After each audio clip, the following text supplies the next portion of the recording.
Hi guys, it's Courtney, or Literary Lolita from Twitter. If you're watching this, you probably follow me on Twitter, because that's the only place I'm posting it. It's outside today. It's beautiful outside. It almost feels like spring instead of this hot, awful summer. It's a beautiful day. Take a look at Appalachia, Southern Ohio. This is my patio. Those are flowers.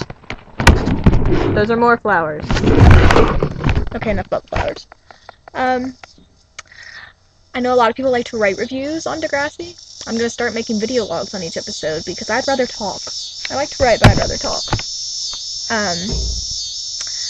I think I'm just going to go in order of topics of character and how I feel. And feel free, I'm doing this to start discussion, guys. This is what we should do. We should all bitch and moan and start discussion. I mean, we're part of a fandom, and yeah, I kind of quit with Tumblr because everybody's all like, rare, cat-throated and mean, and I'm not in high school anymore, so I'm too old for that shit.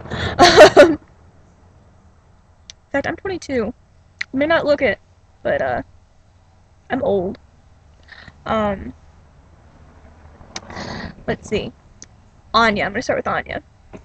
Pretty random she wants to go in the military, but I'm just glad she's getting off coke. That was just weird. I didn't really care for that storyline, but I guess it was kind of realistic, because, she was hopeless. Jenna and Casey and Tyson, broke my heart. I know the baby's better off, but, I'm an adopted kid, so, I know what it feels like to feel kind of unwanted. I mean, I know they did the best thing for that baby, and I know that my idiotic teenage parents, who, by the way, thought if they smoked marijuana before and after doing it, they wouldn't get pregnant. I'm not kidding. That was their birth control. So, yay, weed, you're why I exist. Yeah, that kid's always going to feel a little bit unwanted. And, I know that's through to my personal abandonment issues, but that's just me. Yeah, I bawled like a baby. I cried more than any Eclair scene or anything like that, and I love me some Eclair, so I just sound like a hick. Forgive me for that. Let's see. Fiona. I'm liking her this season. I kind of hated her in season 9, I'm not gonna lie, but I like her a lot more. Poor Holly J. I was like, okay, first of all, I thought she took being adopted way too easily. Like, once again, I'm adopted, so I know how this feels. That's not realistic, because I found out later in life, too. I found a picture that said, Courtney, Elaine, I'm not going to say my last name for anonymity reasons, but, it was not my last name.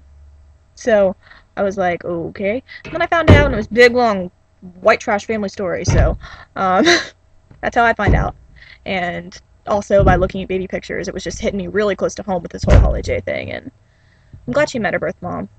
I think it'll help her, but really hope she gets that kidney. I hope that all works out. And I can understand why her mom needed the money, because it's not just like, oh, I'm greedy, but she actually has to take time off work and stuff. But, yeah. And I also like how she was like, I feel like I'm cheating on you, Mom, because my mom, my adoptive mom, she's my best friend. I love her more than anybody. So, yeah, I can understand those feelings. Wesley and Connor, and they all need to calm down. That's all I'm going to say. I wish they would get a real storyline instead of being comic relief, because they're both really talented actors. AJ and Spencer, they're really talented actors, so.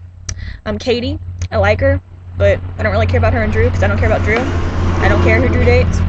Adam, I wish he could catch a break. It's probably my favorite character. It was Claire, but she's really pissing me off, so I'll get to that later.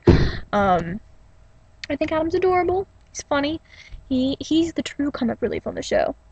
Use that, Degrassi writers. I've been watching this show since I was 12. It's a long time. Like a decade. Yeah, I've been watching this show for a decade. Wow, I feel old. I remember back when it was, the Teen Nick logo was like, if your life were a TV show, this would be it. But, anybody else remember that? Anybody? Let me know if you do. Dave and Allie. I kind of hate them individually, but together they're not as obnoxious. I actually don't hate Jenna like I used to. Did I mention Anya just needs to get off the coke? That's all I care about. She just needs to get off the coke. And Sav, Miss O, I just think they ran out of things to do with him, so they're like, hey, let's pair you with the teacher. Why not? which is a shame because I like Sav and I think Ray's a really talented actor. Um, Shantae's irrelevant as always. Um, Marisol, don't like her. So I guess that pretty much just leaves Eli and Claire, and Jake and Imogen. Imogen's weird, but I really felt bad for her when Eli just straight up made out with her, sexy time on the beds, and then the next morning he's like, "Oops, sorry, bye, bitch." Um, that was harsh. I think that Imogen really needs some self-esteem issues because or a self-esteem boost. I think every woman needs one every now and then, but to let that happen when he called her Claire, taking whatever she can get, I guess it's because she's a 16-year-old girl. Been there, done that. Not exactly, but close. I'm glad that Eli is getting the help he needs and he's doing it for him. I teared up so much during that monologue, and when Claire cried, I just lost it. Um, I really want a diagnosis for him. I wish we'd get one by the end of the summer, but I just don't think that's going to happen. I want a freaking diagnosis because there's obviously something wrong with him. And if it's bipolar, I'm going to be really mad because they did that with Craig already. Of course, a lot of people who watch it now didn't watch it back then, so what do you know? Um, yeah, so still have faith in Eli and Claire after that.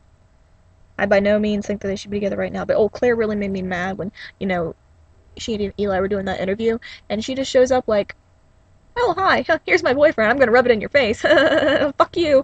No, that wasn't cool. Um, I'm really mad at her, and plus she should have known that things were wrong. She should have, I've talked about this with Music Snob with a K on Twitter. She's a, she's my Degrassi BFF. Um, she and I are really mad at Claire, so I don't know. I'm looking for some redemption for her because she was my favorite character for so long. Um, and Jake, most I can say about Jake is that I hate that I can't hate him. He's actually a really likable character. If he would just, stay away from Claire and quit kissing her, that'd be great. But, um, you guys should all read Music Snob's recaps. There was this line she used called "You cake-loving bitches." Yeah, that was funny. I rolled on the floor with laughter. Like literally, I tripped because I'm clumsy, and then I just started rolling with laughter. Like literally, I'm not just saying that. Like ROTFL, I am speak. I was literally rolling on the floor with laughter. Um, I'm probably gonna start doing vlogs about books and music. Gonna review them for you this way because you ever seen that episode of That 70s Show where Eric's like, "I'm charming with my hands. I'm charming in person. I'm charismatic." Um, yeah, it's kind of how I feel about myself. School's starting soon. I found out I can go after all. I'm pretty excited about that. Those of you who have talked to me know that I'm having issues with financial aid, but looks like it's gonna work out. So, oh, you should go listen to my boyfriend's music. www.purevolume/Pete is what we aim for. He's a really talented musician. He's got a big show coming up on Saturday. Hope it works out. And I hope you all watch this, or at least, comment, and I don't give a crap if you subscribe or like or do anything like that. Let's just all talk on Twitter. Okay, I will talk to you all soon. So, bye.